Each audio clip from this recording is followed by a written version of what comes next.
I think we have to start by talking about the goalkeepers. Senna Lammens joined the club on deadline day. Andre Onana has left the club, at least on loan. What can you tell us about how that decision was made? Sometimes, first of all, most of the times you have several options. One more for the present, one for the present and the future. And then you try to get the right guy.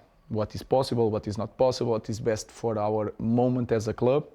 And we did that. And Lammens is a young guy with a lot of potential, but he's ready also if we need another goalkeeper.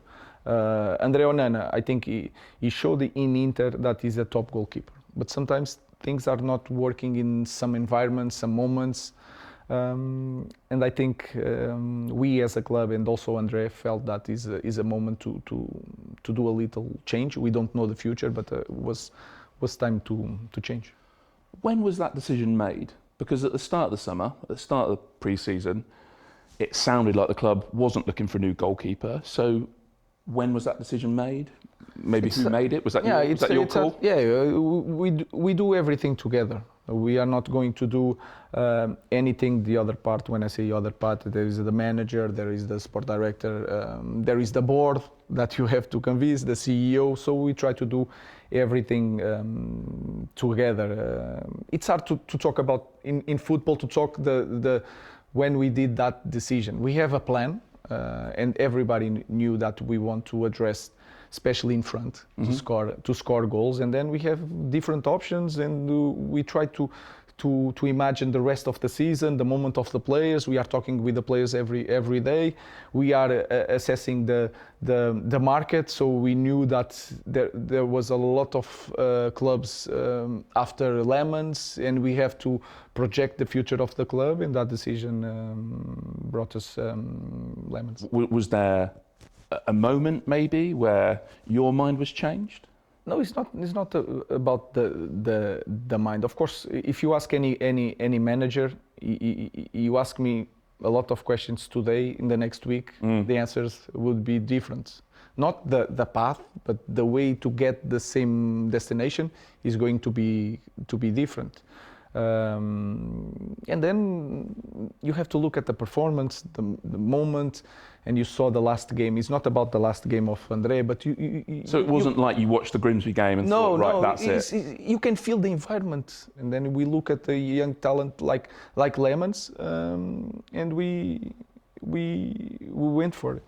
Why do you think sometimes, and this is not just about Andre, why do you think sometimes it doesn't work for a player? It feels like it's happened here more than anywhere else recently, not just in your reign, but a player will be fantastic before they join Manchester United, maybe fantastic afterwards. I don't know whether it's the stability of the environment, the size of the club, but sometimes it just doesn't feel like it works for a particular player here. First of all, it's not just the pressure of Manchester United, but it's a different club.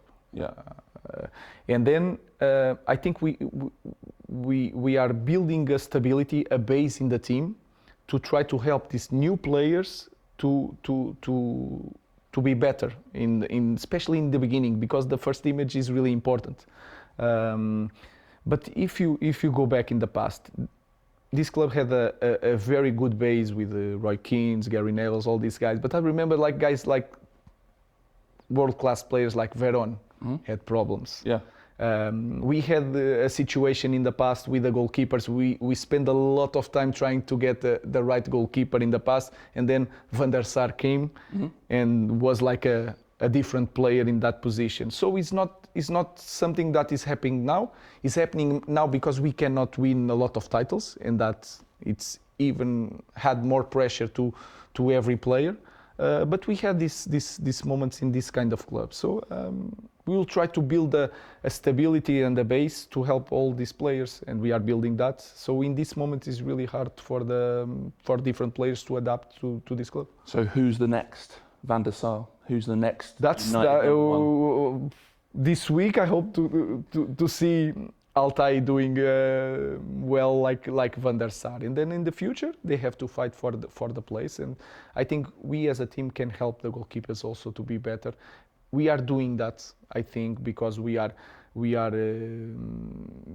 more dominant. There is no like a lot of opportunities from the opponents, and we are struggling in some moments like set pieces, like throw wins, and we can do better to help our goalkeepers. Overall, at the end of this transfer window, do you feel closer to your Manchester United? It's going, to tell you the truth, it's going to take time, but we are better.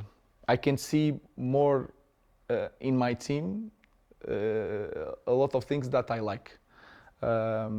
Most of the things that I don't like in my team sometimes is more mental, because I know the quality is there. We can do better. We proved in different weekends. But to talk about the market, I'm happy because I think if you put any coach in my position, he can work with Benjamin Sesko, Cunha, Brian and Lemons. So that is really important for me as a coach, to be in the club, to bring guys that I think any coach would like to have them in their team. So you faced City 3 times actually last season, twice with Manchester United, and obviously in your last home game as Sporting Lisbon manager. I just wonder, like, if you could go back, speak to the Ruben Amorim who was on the touchline for Lisbon that night, tell him what was ahead, what would you say? No, it's hard to go back. I think I know I'm better now than I was, and I was in the very good moment in my career. It's funny, but I think I'm a better coach now. How? Because I think I understand better the game, especially in Premier League. I know what to do. I have more options in my head, the way of playing. And again, football, sometimes there is no explanation. It should be 3-0, 4-0 at halftime.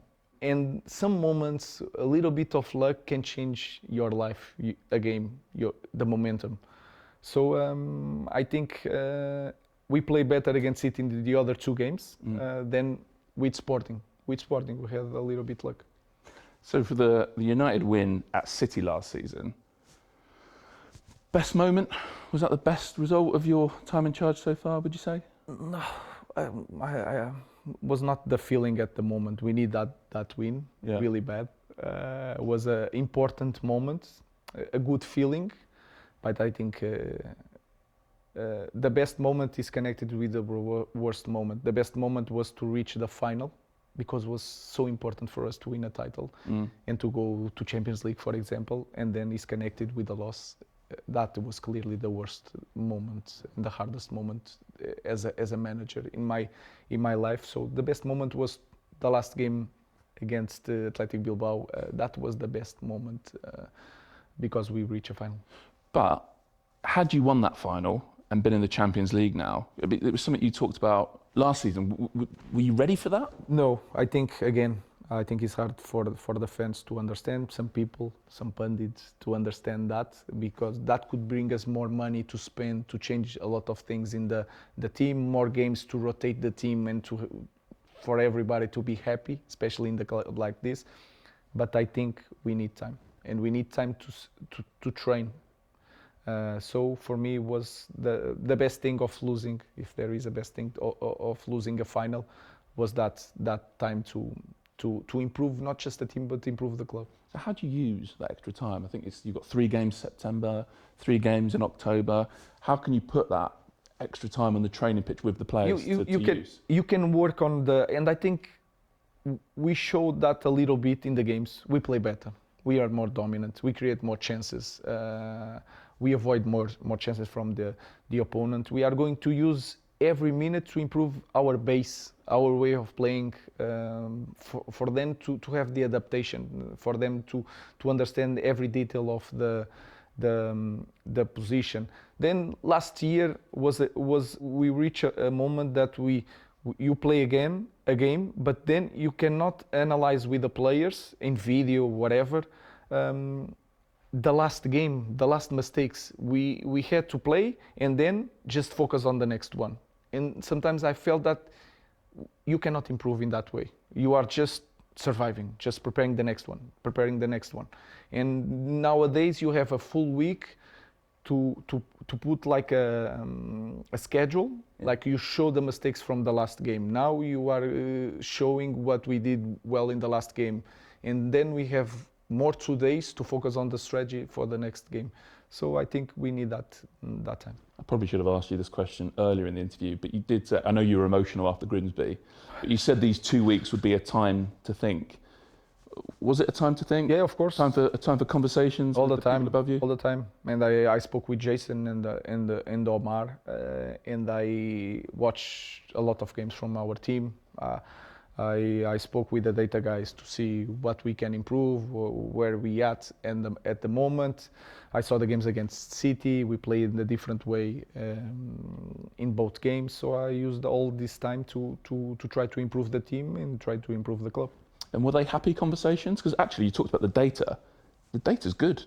From everything from shots faced to expected goals. I know, but then you get more frustrated. If the data is good, we should have more points. But it's a good way to show the players, but you cannot show the players the data, just the numbers. You try to put that in players' language.